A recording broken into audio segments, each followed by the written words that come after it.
Assalamualaikum warahmatullahi wabarakatuh.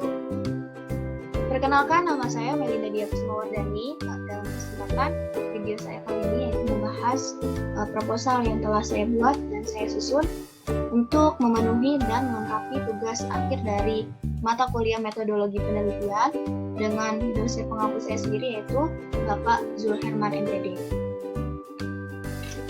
Selanjutnya yaitu profil peneliti. Nama peneliti yaitu Melinda Dia Kusumawardani, lalu dengan NIM 1801025326, semester 5, kelas D, program studi pendidikan guru sekolah dasar, Fakultas Keguruan dan Ilmu Pendidikan, Universitas Muhammadiyah, Profesor Dr. Hamka. Pokok pembahasan yang saya akan bahas lebih lanjut yaitu yang pertama adalah judul penelitian, lalu ada bab 1 pendahuluan, bab 2 kajian teori, dan yang terakhir adalah bab 3 metodologi penelitian. Pokok pembahasan yang pertama adalah judul penelitian, yaitu pengaruh edutainment learning model untuk meningkatkan minat pembelajaran IPA siswa kelas 6 sekolah dasar negeri Mampang 03 Depok, Jawa Barat, dengan memanfaatkan YouTube sebagai media edukasi.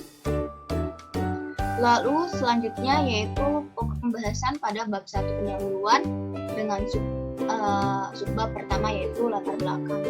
Yang pertama adalah kurang minatnya siswa belajar IPA tentang tata surya. Yang kedua, kurangnya media pembelajaran yang efektif. Yang terakhir adalah model pembelajaran yang membosankan. Untuk subbab selanjutnya yaitu fokus dan subfokus penelitian. Yang pertama ada subjek penelitian yaitu guru dan peserta didik kelas 6 sekolah dasar negeri Mampang 03. Yang kedua ada pada pembelajaran IPA terkhususnya pada materi tata surya kelas 6 sekolah dasar negeri Mampang 03. Yang ketiga yaitu media yang digunakan adalah berupa media YouTube. Yang terakhir adalah penggunaan edutainment learning model. Untuk subbab selanjutnya yaitu pertanyaan penelitian. Yang pertama adalah seberapa pengaruhnya tingkat minat belajar pembelajaran IPA pada materi tata surya siswa kelas 6 sekolah dasar negeri Mampang 03 menggunakan edutainment learning model dengan memanfaatkan YouTube sebagai media edukasi. Lalu yang terakhir adalah bagaimana respon siswa kelas 6 sekolah dasar negeri Mampang 03 setelah dilakukannya belajar pembelajaran IPA pada materi tata surya menggunakan edutainment learning model dengan memanfaatkan YouTube sebagai media edukasi. Subbab selanjutnya yaitu tujuan penelitian. Penelitian ini bertujuan untuk menyelidiki seberapa pengaruh meningkatnya minat belajar pembelajaran IPA pada materi tata surya menggunakan edutainment learning model pada siswa kelas 6 sekolah dasar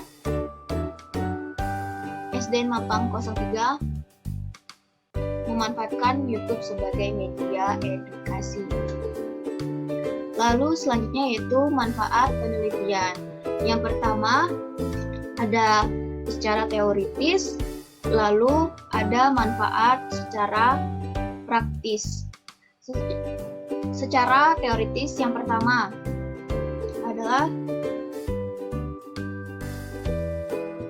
penelitian ini diharapkan bermanfaat untuk menjadi sumbangan pemikiran berguna sebagai data untuk kegiatan penelitian selanjutnya dan mampu memperkaya literatur ilmiah dan teknologi dalam upaya mengatasi dan membantu guru untuk berkreativitas dan menghadapi pembelajaran dengan mengimplementasikan media YouTube sebagai media edukasi dengan menggunakan edutainment learning model pada materi tata surya kelas 6 sekolah dasar negeri Mampang 03. Lalu secara praktis bagi peneliti yang pertama adalah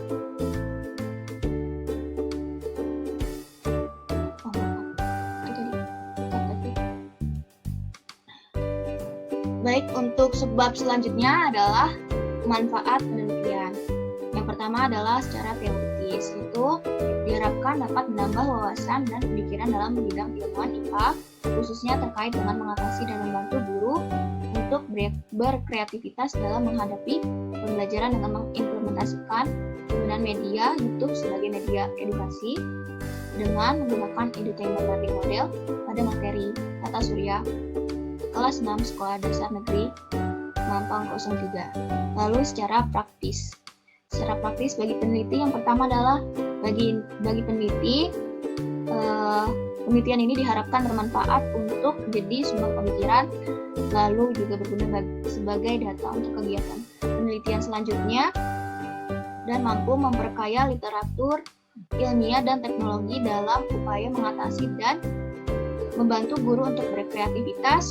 Penggunaan media YouTube sebagai media edukasi dengan menggunakan Educational Learning Model pada materi tata surya kelas 6 Sekolah Dasar Negeri Mampang 03. Lalu bagi siswa, yang pertama, memberikan solusi bagi siswa agar lebih mudah memahami pembelajaran IPA, khususnya tentang tata surya. Yang kedua adalah meningkatkan minat siswa terhadap pembelajaran IPA, khususnya tentang materi tata surya sendiri. Yang terakhir adalah bagi guru. Yang pertama adalah dengan diadakan penelitian ini, tindakan kelas ini yaitu bertujuan untuk memberikan kontribusi perbaikan pada kegiatan pembelajaran yang lebih baik pada kelas, khususnya mata pelajaran IPA. Lalu yang kedua adalah memberikan solusi pembaruan pada media pembelajaran yang inovatif dan kreatif. Lalu selanjutnya kita kepada pokok pembahasan bab 2 kajian teori. Pada subbab pertama yaitu deskripsi, fokus, dan subfokus penelitian. Minat belajar yang pertama adalah minat belajar siswa. Minat belajar siswa yaitu salah satu sikap yang ditunjukkan oleh siswa terhadap pembelajaran. Kita bisa lihat dari ketika siswa tersebut dapat berpartisipasi secara aktif atau pasif. Bagaimana siswa menanggapi setiap materi-materi yang diberikan. Lalu bagaimana siswa tersebut merespon dari setiap kegiatan yang telah dilakukan. Lalu juga bagaimana seberapa aktifnya siswa tersebut merupakan salah satu sikap minat belajarnya siswa terhadap materi tersebut. Jadi ketika adanya respon, lalu adanya partisipasi, lalu adanya siswa terjun langsung mengetahui secara masalahnya seperti apa, tentang pelajarannya itu seperti apa. Nah, itu sudah dapat kita ketahui bahwa siswa tersebut memiliki minat terhadap pembelajaran tersebut. Lalu yang kedua adalah pembelajaran IPA materi tata surya kelas 6 SD. Pada pembelajaran IPA materi tata surya kelas 6 SD ini sendiri lebih mempelajari tentang apa saja macam-macam planet, baik itu matahari, bumi, Merkurius, Mars, dan sebagainya.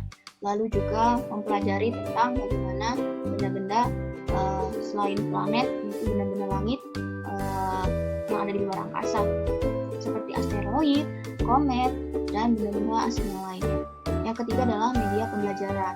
Media pembelajaran adalah salah satu bagian strategi guru dalam menyampaikan materi tersebut agar pembelajaran itu terasa lebih konkret dan bisa tersampaikan dengan baik pada siswanya.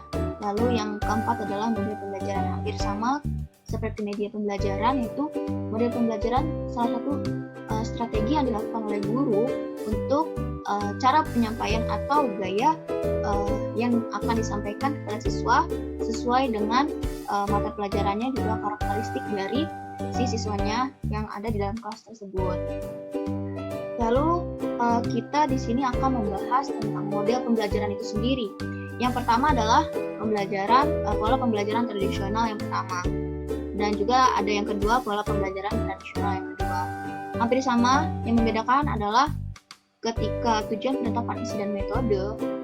Yang untuk yang pertama adalah hanya guru yang menyampaikan informasi tersebut secara menyeluruh atau menyampaikan materi tersebut secara menyeluruh. Sedangkan pada pola yang kedua, guru menggunakan media sebagai untuk menyampaikan informasi ataupun materi tersebut kepada siswanya. Lalu untuk model yang ketiga dan keempat, yang ketiga yaitu pola pembelajaran guru dan media. Di sini yang membedakan adalah sudah bergantinya fungsi guru pada media.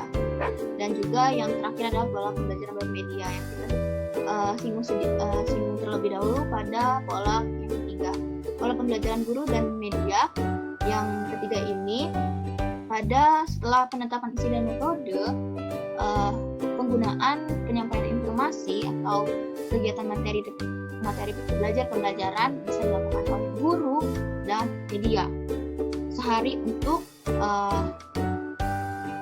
guru menyampaikan informasinya secara menyeluruh juga bisa menggunakan media saja, lalu disampaikan kepada siswa tersebut. Lalu yang terakhir adalah pola pembelajaran bermedia. Di sini adalah benar-benar penggunaan media secara full dan secara tidak ada sangkutnya pokok dari guru sebagai fasilitator, karena ini melalui media. Jadi sebenarnya dengan menggunakan media lalu disampaikan pada siswa. Biasanya digunakan saat pandemi seperti ini, seperti menggunakan aplikasi Zoom ataupun presentasi menggunakan aplikasi Zoom ataupun Google Meet dan aplikasi yang lainnya. Lalu sebab yang selanjutnya yaitu penelitian yang relevan. Pada penelitian saya ini menggunakan penelitian yang relevan dengan jurnal Erwin pada tahun 2017 pada judul peningkatan prestasi belajar siswa menggunakan multimedia pembelajaran sistem tata surya pada mata pelajaran ilmu pengetahuan alam kelas 6 di SD Negeri Keren Sleman, Yogyakarta. Dalam penelitian ini sendiri pada jurnal ini bahwasannya setelah dilakukan penelitian prestasi belajar siswa meningkat setelah menggunakan multimedia pembelajaran sistem tata surya pada mata pelajaran ilmu pengetahuan alam kelas 6 di SD Negeri Keren Sleman, Yogyakarta. Lalu persamaan penelitian ini dan penelitian saya, yaitu yang pertama adalah sama-sama membahas tentang sistem tata surya itu sendiri pada mata pelajaran IPA kelas 6 di SD. Lalu yang membedakan adalah subjek penelitian, lalu yang kedua adalah penggunaan media dan juga penggunaan model pembelajaran itu sendiri. Selanjutnya kita masuk pada pokok pembahasan bab 3, yaitu metodologi penelitian. Sebab pertama yaitu alur penelitian. Pertama adalah perencanaan atau planning. Sebelum dilakukannya tindakan kegiatan penelitian, kita harus menyusun strategi serta format-format instrumen sebelum diadakannya kegiatan pengamatan ataupun tindakan penelitian. Karena di sini kita harus secara konstruktif dan juga secara sistematis. Lalu agar kegiatan tindakan pengamatan berjalan dengan baik dan sesuai dengan aturan atau instrumen yang telah dibuat. Lalu yang kedua adalah tindakan dan pengamatan, yaitu atau observing, yaitu kegiatan langsung ketika mengimplementasikan pembelajaran IPA pada materi tata surya kelas 6 SD di SDN Mampang 3 dengan menggunakan model Entertainment Learning Model dan YouTube sebagai media edukasi. Lalu yang pada kegiatan ini dilakukannya tindakan yaitu dengan mengimplementasikannya tadi tersebut, lalu dilakukan pengamatan bagaimana respon, lalu juga partisipasi, lalu juga adanya suatu kontribusi dari siswanya setelah dilakukannya implementasi tindakan penelitian tersebut. Lalu yang ketiga adalah refleksi, yaitu membuat kesimpulan dan mengumpulkan data serta mencari tahu kekurangan dan kelebihan dari kegiatan tindakan dan pengamatan setelah diadakannya tindakan dan pengamatan atau observing. Lalu selanjutnya yaitu tempat dan waktu penelitian. Tempat penelitian dilaksanakan di SDN Mampang 03 yang beralamatkan Jalan Damai, nomor 8, Mampang, Kecamatan Pancoran Mas, Kota Depok, Jawa Barat dengan kode pos 16433. Lalu waktu penelitiannya sejak perencanaan yaitu pada 16 Februari 2021 dan tanggal pelaksanaan kegiatan pada awal bulan September hingga bulan Desember. Lalu selanjutnya adalah latar penelitian. Yang pertama adalah kurang minatnya siswa kelas 6 belajar IPA tentang tata surya. Lalu yang kedua adalah kurangnya media pembelajaran yang efektif di SD Mampang 03. Yang terakhir adalah model pembelajaran yang masih tradisional di SD Mampang 3. Lalu metode dan prosedur penelitian. Maka tentu penelitian ini menggunakan kualitatif, kali ini dilakukan dengan metode etnografi. Menurut Bradley, pada tahun 1979 dan Walcott 1988, etnografi bertujuan untuk menggambarkan budaya atau bagian dari budaya dari sudut pandang orang dan budaya. Pemilihan studi penelitian kualitatif dengan metode etnografi sebagai desain penelitian berdasarkan bahwa metode ini akan mengantarkan peneliti akan lebih mudah untuk menganalisis kajian sosial serta kesatuan, kelompok, kekerabatan, keluarga, dan sejumlah satuan sosial lainnya. Lalu selanjutnya yaitu prosedurnya. Yang pertama, menciptakan seorang informan, kedua mewawancara terhadap informan, selanjutnya membuat catatan etnografis, mengajukan pertanyaan deskriptif, analisis wawancara etnografis, membuat analisis domain, mengajukan pertanyaan struktural, membuat analisis taksonomi, mengajukan pertanyaan kontras, lalu membuat analisis komponen, yang terakhir adalah menemukan tema-tema budaya. Selanjutnya, peran peneliti. Dalam hal ini, ketika dilakukan penelitian, dibutuhkannya perizinan dari sekolah yang terkait untuk dijadikan sebagai penelitian. Yang pertama adalah mengkomunikasikan kepada sekolah bahwa peneliti akan melakukan kegiatan penelitian. Yang kedua adalah membawa surat perizinan melakukan kegiatan penelitian dari pimpinan kampus. Yang ketiga adalah memberikan penjelasan mekanisme penelitian yang akan dilakukan. Yang keempat adalah meminta persetujuan melalui surat dari sekolah yang bersangkutan serta peneliti mempelajari aturan yang ada dalam sekolah. Jadi pentingnya peneliti mempelajari aturan yang ada dalam sekolah adalah agar peneliti, narasumber, ataupun objek yang kita teliti merasa nyaman ketika kita sudah mengetahui budaya ataupun adab ataupun peraturan yang diterapkan dalam lingkungan tersebut. Lalu yang selanjutnya adalah data dan sumber data penelitian. Data eksternal yaitu data yang didapatkan dari jurnal, artikel, buku. Nah, itu dijadikan suatu data yang dikualifikasikan lalu diakuratkan menjadi suatu data untuk penelitian. Lalu selanjutnya adalah data internal. Data internal didapatkan dari wawancara, observasi, juga survei lapangan. Itu adalah data internal. Lalu untuk data eksternal dan data internal ini dikualifikasikan menjadi data yang lebih akurat. Lalu selanjutnya adalah teknik dan prosedur pengumpulan data. Yang pertama, observasi, lalu wawancara, lalu dokumentasi, bahan audiovisual. Lalu selanjutnya adalah